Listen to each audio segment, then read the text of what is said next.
ஒரு காட்டில் காகம் இருந்திருக்கு. அந்த காகம் ஒரு அன்னப்பறவையை பார்த்துட்டு, அன்னப்பறவை நீ ரொம்ப அழகாக இருக்க, வெண்மையாக இருக்க அப்படின்னு சொல்லியிருக்கு. அதுக்கு அன்னப்பறவை சொல்லியிருக்கு, நான் அழகு தான், ஆனால் என்னோட அழகு ஒரு கிளியை பார்க்குற வரையிலும் தான். அந்த கிளியை பார்த்ததுக்கப்புறம் எனக்கு கிளி தான் ரொம்ப அழகாக தெரிஞ்சது அப்படின்னு சொல்லிச்சான். அப்போ காகம் நேராக போய் கிளிக்கிட்ட போச்சான்.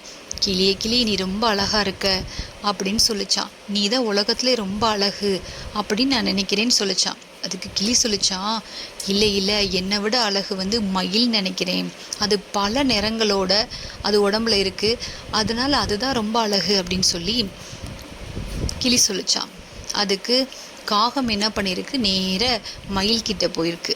மயிலை எல்லா மக்களும் பார்த்து ரசித்து சந்தோஷப்பட்டுட்டு போனதுக்கப்புறம் ஆள் இல்லாமல் இருக்கும்போது மயில் கிட்ட போய், மயிலே மயிலே நீ ரொம்ப அழகாக இருக்க, எல்லாரும் உன்னை பார்த்து ரசித்து சந்தோஷம் அடைஞ்சிட்டு போகிறாங்க, ஆனால் என்னை பார்த்தா சூ அப்படின்னு விரட்டி விட்டுறாங்க அப்படின்னு சொல்லிச்சான்.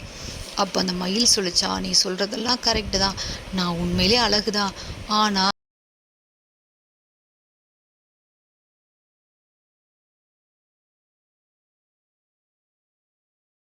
ஆமாம், நீ சொல்கிறது கரெக்டு தான், ஆனால் நான் கூண்டுக்குள்ளே இருக்கேன்.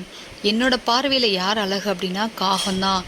காகத்தை யாரும் கூண்டுக்குள்ளே அடைக்கலை. அது தன்னோட விருப்பத்துக்கு ஏற்ற மாதிரி பறந்து எல்லா இடத்துக்கும் போகுது.